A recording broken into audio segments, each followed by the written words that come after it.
పూర్తి వివరాలకు చదవండి రేపటి అక్షర శిల్పం దినపత్రికలో.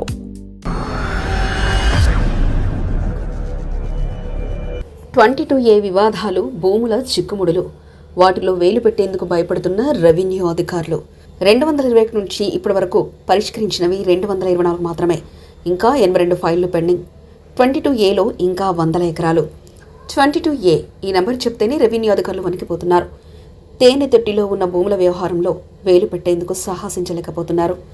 ఏమాత్రం తేడా కొట్టినా కోట్ల చిక్కులు మెడకు చుట్టుకుంటాయని భయపడుతున్నారు.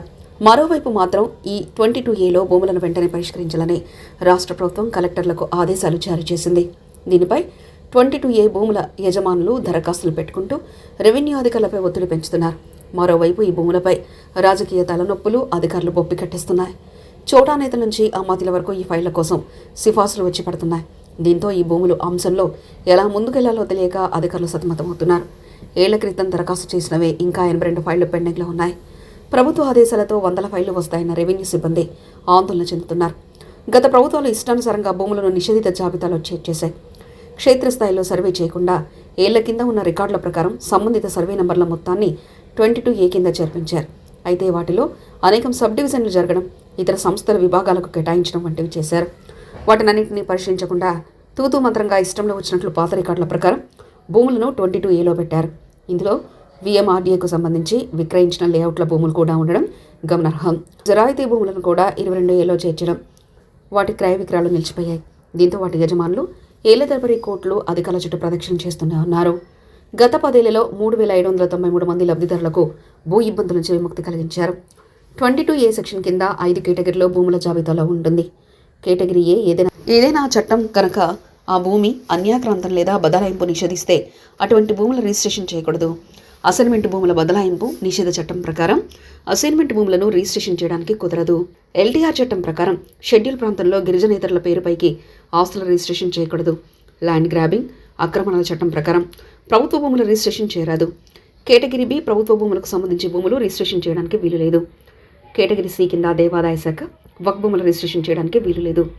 కేటగిరీ డిలో సీలింగ్ భూములు, కేటగిరీ ఈ పరిధిలోని ప్రభుత్వం సేకరించే భూములు, కోర్టు అటాచ్మెంట్లో ఉన్న భూములు వస్తాయి. ఈ 5 కేటగిరీలో జాబితాలు తయారు చేసి సంబంధిత అధికారులు రిజిస్ట్రేషన్ కార్యాలయకు అందజేస్తారు. దేవాదాయ భూములను దేవాదాయ శాఖ, వక్ భూములను వక్ బోర్డ్, మిగతా భూములను రెవెన్యూ అధికారులు జాబితా తయారు చేస్తారు. 5వ కేటగిరీలోని భూములను మాత్రం ప్రభుత్వం నోటిఫికేషన్ ద్వారా జాబితాలో చేరుస్తుంది. అన్ని సబ్ రిజిస్టర్ కార్యాలయంలో ఆన్లైన్లో ఈ జాబితా అందుబాటులో ఉంటుంది. ఈ జాబితాలో సర్వే నెంబర్పై ఏ డాక్యుమెంట్స్ రాసుకున్నా అది రిజిస్ట్రేషన్ చేయడానికి వీలు లేదు. సేల్ డేట్, దానపత్రం, భాగ పంపకాలు, జీపీఏ తదితర ఏ డాక్యుమెంట్ రిజిస్ట్రేషన్ కూడా జరగదు. ఒకవేళ పొరపాటున రిజిస్ట్రేషన్ జరిగినా ఆ డాక్యుమెంట్పై ఎటువంటి హక్కులు చెల్లవు. భూ యజమానులకు తెలియకుండానే అనేక మందికి చెందిన భూములు 22Aలో చేర్చారు.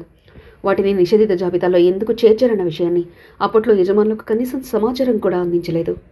గణాంకాల ప్రకారం 2 తెలుగు రాష్ట్రాల్లో 30 నుంచి 40 లక్షల ఎకరాల పట్టాభూమి కూడా ఈ జాబితాలో చేరినట్లు తెలుస్తుంది. రెవెన్యూ కార్యాలయాల్లో 22A జాబితా తయారు చేసే సమయంలో జరిగిన పొరపాట్ల వల్ల పట్టాభూములు కూడా ఈ జాబితాలో చేరాయి. ప్రతి జిల్లా కార్యాలయంలో కొన్ని వందల పిటిషన్లు సెక్షన్ 22A నుంచి తమ భూములు తొలగించాలనే వినతులు వస్తున్నాయి. నిషేధిత జాబితాను మారుస్తూ ఉత్తర్వులిచ్చే అధికారం జిల్లా కలెక్టర్కు ఉంటుంది. కానీ వాటి ముట్టుకునేందుకు ఆసక్తి చూపడం లేదు. పాత రికార్డులు, ఫిర్యాదుదారు డాక్యుమెంట్లు పరిశీలిస్తూ 22A సమస్యలను తొలగించాల్సి ఉంది. కానీ అనేక భూములకు సంబంధించి సరైన రికార్డులు లేవు. 2021 ఆగస్టు నుంచి ఇప్పటివరకు జిల్లాలో వందల సంఖ్యలో దరఖాస్తులు అందగా ఇప్పటివరకు 224 దరఖాస్తులను మాత్రమే పరిష్కరించారు. మొత్తం 332.27 ఎకరాలని 22A నుంచి తొలగించి 3,793 మందికి భూ ఇబ్బందుల నుంచి విముక్తి కలిగించారు. విశాఖ జిల్లాలోనే కాకుండా రాష్ట్ర వ్యాప్తంగా భూ యాజమాన్య హక్కుల విషయంలో స్పష్టత లేకపోవడంతో అనేక రకమైన సమస్యలు ఎదుర్కొంటున్నారు. ఈ భూ వివాదాల వల్ల ప్రభుత్వ కార్యాలయాల చుట్టూ తిరుగుతూ, కోట్ల చుట్టూ తిరుగుతూ వేలాది మంది రైతులకు ఇబ్బంది మారిన ఈ సమస్యకు శాశ్వత పరిష్కారం చూపించే దిశగా కొన్నేళ్ల క్రితమే ప్రభుత్వం ప్రత్యేక కమిటీని నియమించింది.